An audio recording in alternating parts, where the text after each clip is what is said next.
day one. I got up early to take a shower, but there was a huge line with other guys trying to take a shower, so I think I'll switch my routine and shower in the evening. Anyway, so I'm just walking down to see if I can get some breakfast and hot coffee before meeting Tom and getting started at 9 a.m.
So day one in the bag, awesome first day. Did a lot of motor work this morning in the marina. We went over to Spain, put up the courtesy flag and anchored. So we had lunch at anchor, which was great. Put on the anchor alarm to see if we were dragging or not. It held. And then after lunch we did a bunch of tacks to get upwind, and then came back downwind to do a bunch of jibing. So really fun day. Yana, the other crew member, it was her first time ever on a boat, and I have to do a passage plan for us to get over to Suita, I think. It's a 2-hour sail, but there's current and tide. I have to calculate and do all the chart work tonight, so wish me luck. All right, I'm back on the boat at the end of day one after dinner. And the reason I'm back is because I have to do the passage plan for tomorrow's sail over to Morocco. Actually, we're going to Ceuta, which is a little Spanish colony, I guess. So not technically in Morocco, but it is anyway on the continent of Africa. So I'm back on the boat, and I'm going to try and time-lapse my passage plan. I have no idea how long it'll take because I'm, for the first time, using a real chart with real tidal information, but taking all of the things that I've done in my theory course and applying it to a real-life situation. So we'll see how it goes, and tomorrow when Tom gets here, he'll review it, and assuming it's good and accurate enough, or with minor modifications, then we'll use it to actually sail my first real-life passage.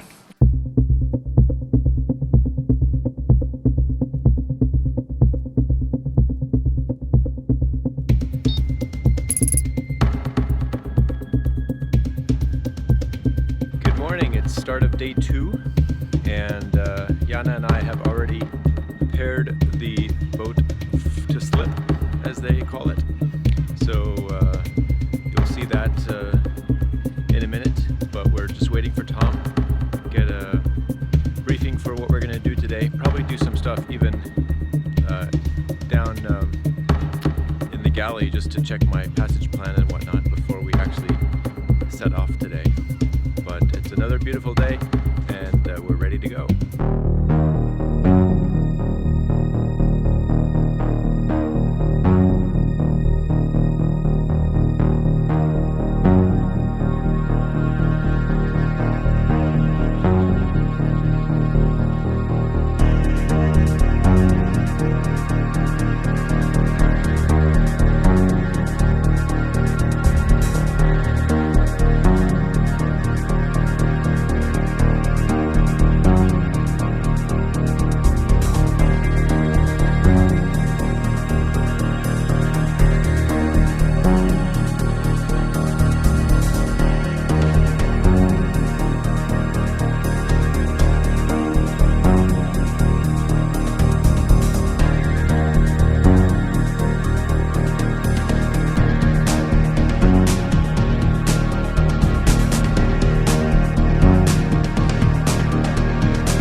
Day 2 is in the bag.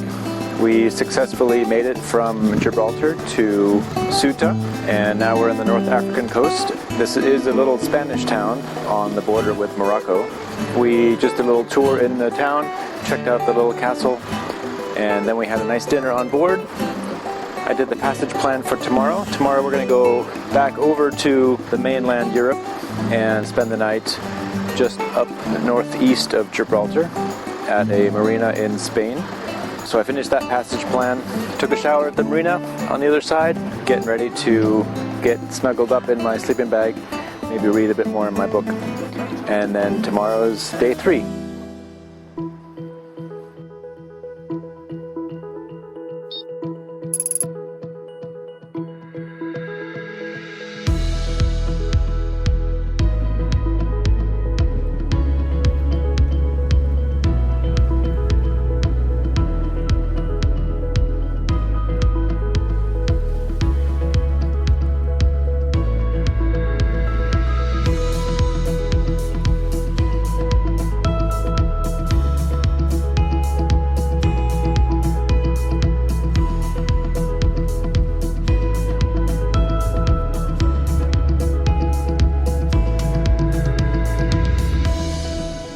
Okay, I've just come down below to make an entry into our log, which we keep every hour, indicate our latitude and longitude position, speed over ground, our course over ground, the wind, the barometric pressure.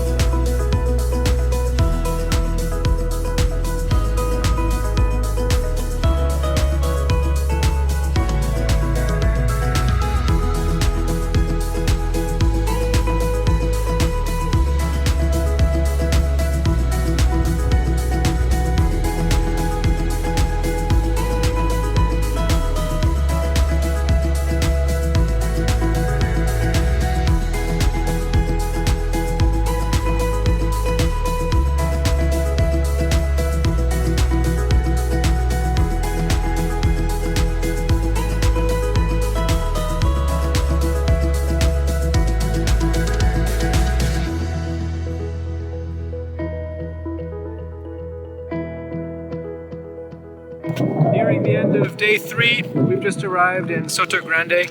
We've come alongside this berth to check in at the main guard tower or control tower for us to be assigned a berth in the marina. Day's not over yet. We're going to do a bit more practicing coming into a slip with the bow and with the stern because there's quite a bit of wind.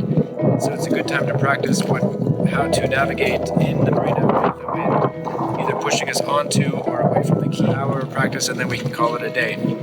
So day 3 almost in the bag.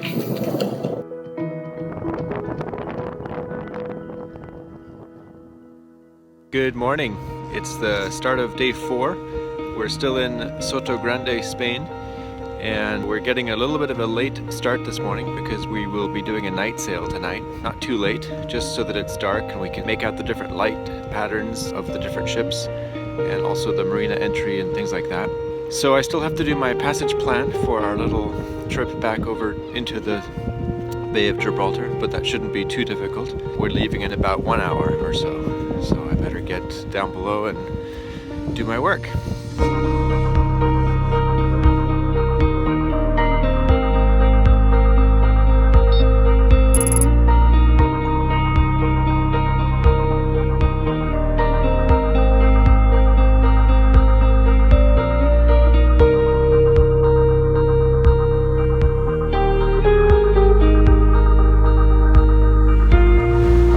Conditions have improved wind-wise, but we're still motoring, so we have our motor cone up. Even though we have our sail up, we put up this motor cone to tell others that we're under motor, which means that our priority is that of a motorboat, not a sailboat. What we're going to try and do is just get around the southern tip of Gibraltar because the wind's actually coming from the south right now, so we need to just get around the tip and then we can put out this big Genoa here, and that'll help us go downwind back into the Gibraltar Bay.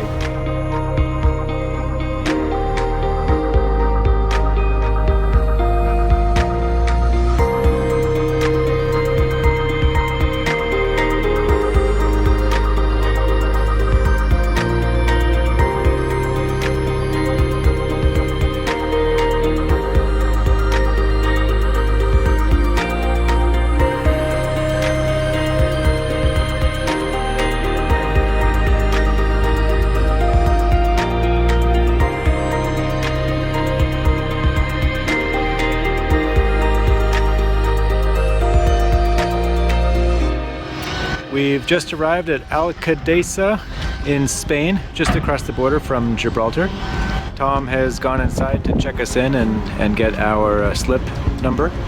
Then we'll motor on into the marina, have an early dinner, and wait for it to get dark, and then head back out for a night sail.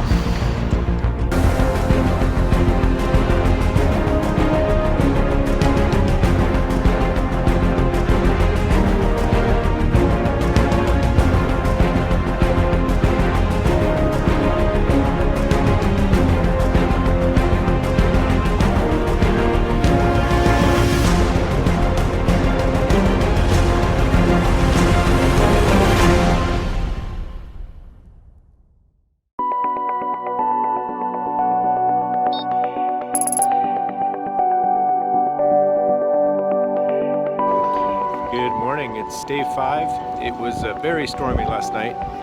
We were rocking and rolling on the boat. Tom had to go back out after we were all in bed. I heard him on deck. I think he put in double lines. So the night sail last night was crazy. It was storming, we were soaking wet, and we were just on motor because it was so windy. Tom had sketched out a fake reef in the chart that we had to navigate by taking bearings off of lights in the distance or buoys in the marina or out of the bay, and then also recognizing all the other types of boats based on their lights. Today's last day. The forecast is not looking that good. It's probably going to rain again, but this morning we'll be doing some work inside the boat, just looking at the diesel engine, also going over rescues at sea from a helicopter. So we'll have a few hours on that stuff, and then go back out for maybe another sail before the end of the day. This engine has got 4 pistons. Forces the piston down, which creates your rotational movement, where your salt water comes down into your heat exchanger, and exchanging gets pushed out by the pistons or the exhaust stroke. That's why we always check that there's water coming out the exhaust to make sure if there's a helicopter rescue needed. Okay, what you need to do, you need to have someone on the helm. Okay, someone downstairs on the VHF radio, okay, talking to the helicopter person. The person on the helm is keeping a steady course. Now, if they...